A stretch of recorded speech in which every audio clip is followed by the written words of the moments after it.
निधि और सुनिधि दोनों जुड़वे बहनें थीं। दोनों ही एक से कपड़े पहनना, एक से खिलौनों के साथ खेलना, एक ही स्कूल में जाना। दोनों बहनें एक दूसरे से बहुत प्यार करती थीं। आस पड़ोस और रिश्तेदार भी निधि और सुनिधि की बहुत तारीफ करते और दोनों को इस तरह देखकर बहुत ही खुश होते। स्कूल में उन दोनों को लेकर बस थोड़ी परेशानी चल रही थी। उनकी क्लास के क्लास टीचर उनके माता पिता से बात करना चाहते थे। निधि, सुनिधि, कल पेरेंट्स टीचर मीटिंग है तो अपने मम्मी पापा को बोल देना। ओके मैम, हम बोल देंगे। निधि और सुनिधि दोनों स्कूल के गेट से बाहर आ जाते हैं, पर सुनिधि निधि से कहती है, निधि, तुम मम्मी पापा को पेरेंट्स मीटिंग के बारे में बिल्कुल भी मत बताना। मुझे पता है मैम मम्मी पापा से हमारी क्लास अलग करने की बात कहेंगी। हाँ, तुम ठीक कह रही हो, ये तो मैंने सोचा ही नहीं। अगर हम दोनों की क्लास अलग अलग हो गई तो हम दोनों अलग हो जाएंगे।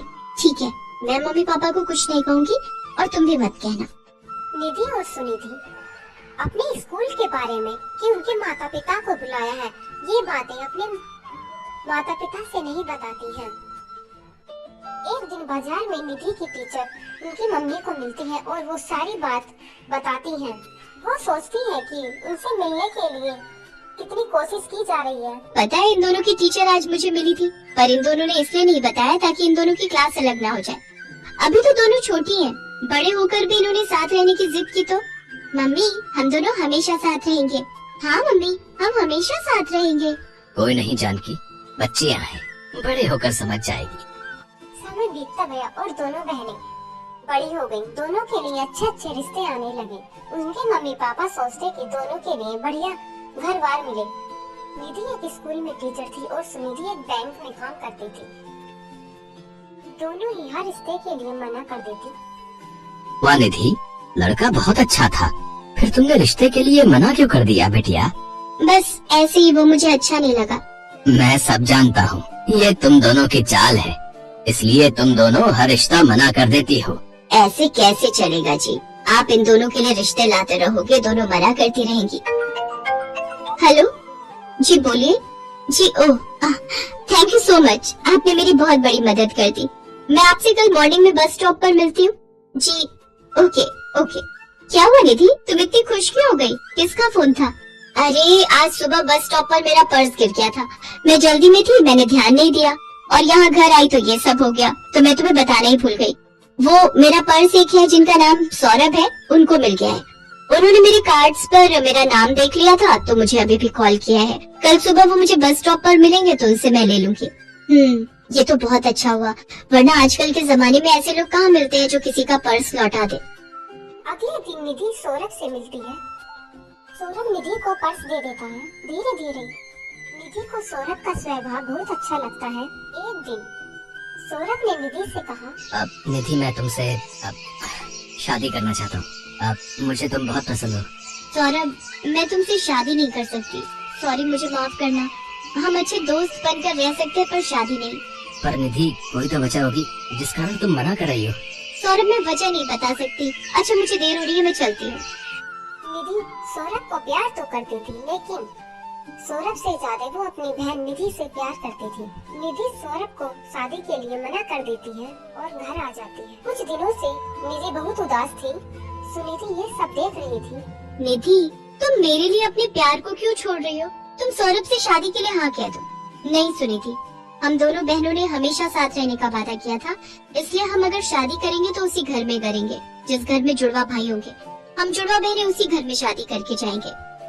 अपनी बेटियों की बातें उनके माता पिता सुन लेते हैं। अपनी बेटियों की बात सुनकर चिंता में पड़ जाते हैं। निधि और सौरभ को मिले हुए कुछ दिन बीत गए थे। निधि कमरे में उदास बैठी थी, तभी उसके फोन पर सौरभ का फोन आता है। सौरभ, मैंने तुम्हें मना किया था ना, मैं तुमसे शादी नहीं कर सकती, मेरी कुछ पर्सनल वजह है। निधि मैंने तो तुम्हें इसलिए फोन किया है कि मैं तुम्हें बताना चाहता था कि मैं आज अपनी फैमिली के साथ लड़के देखने जा रहा हूँ। लड़की मुझे पसंद है और मेरी फैमिली भी उसे पसंद करती है। ओह अच्छा, तुम्हें वो लड़की पसंद है? चलो अच्छी बात है, कॉन्ग्रेचुलेशंस। ओके बाय, रखता हूँ। निधि की आंखों में आंसू आ जाते हैं। तभी उसकी मम्मी आवाज लगाती है, निधि बेटा, सुनिधि कब की तैयार हो चुकी है। बुआ जी के घर फंक्शन शुरू हो जाएगा और हम देर से पहुंचेंगे तो अच्छा नहीं लगेगा। माँ, मेरा जाना क्या जरूरी है? मेरी तबीयत ठीक नहीं है, निधि देख यार, पहले ये साड़ी बांधकर मैं दुखी हो चुकी हूँ, ऊपर से तू ड्रामे मत कर। जल्दी से तू भी ये साड़ी पहनकर तैयार हो जा। निधि और सुनिधि दोनों फंक्शन में जाने के लिए तैयार हो जाती है। तभी उनके पापा कुछ लोगों के साथ घर में आते हैं। आइए आइए भाई साहब, आओ बेटा। और आप सबको घर ढूंढने में कोई परेशानी तो नहीं हुई? निधि देखती है कि उसके सामने सौरभ और उसकी फैमिली खड़ी है। उसके साथ वो उसके ही जैसा एक लड़का और खड़ा था। सौरभ का जुड़वा भाई था। अंकल, ये मेरा जुड़वा भाई गौरव है, कल ही लंदन से वापस आया है। अच्छा अच्छा, जिनके बारे में तुमने बताया था। हाँ हाँ, नमस्ते अंकल। भाई साहब, हमें तो अपने दोनों बेटों के लिए जुड़वा लड़कियां मिल जाएंगी। ये हमने कभी सोचा नहीं था। बिल्कुल जी, दोनों बच्चियाँ कितनी प्यारी है। सौरभ बेटा, इनमें से निधि कौन है, मिलवा दो। अब तक निधि और सुनिधि कुछ नहीं समझ पा रही थी। उन्हें तो बुआ जी के यहाँ फंक्शन में जाना था। सौरभ ने जो फोन किया था कि लड़की देखने जा रहा था, सच ये है, वो लड़की निधि ही थी। निधि के पिता सब कुछ बताते हैं। एक दिन निधि के फोन पर सौरभ का फोन आया। सौरभ का फोन उठा लिया था। निधि और सुनिधि दोनों जुड़वे बहने हैं। वो जुड़वा ही भाइयों से शादी करना चाहती है। ये सब सौरभ को बता दिया था। किस्मत की तो ये बात थी कि गौरव और सौरभ दोनों भी जुड़वा भाई थे। उन दोनों ने कभी नहीं सोचा था कि वो दोनों जुड़वा बहनों से शादी कर पाएंगे। पर क्या करें, दोनों का संजोग ही ऐसे था। निधि और सुनिधि दोनों बहनें गले लगती हैं। दोनों बहनों की खुशी का कोई ठिकाना नहीं था। एक ही मंडप में निधि और सुनिधि की शादी होती है। दोनों जुड़वा बहनों की शादी दोनों जुड़वे भाई से हो जाती है।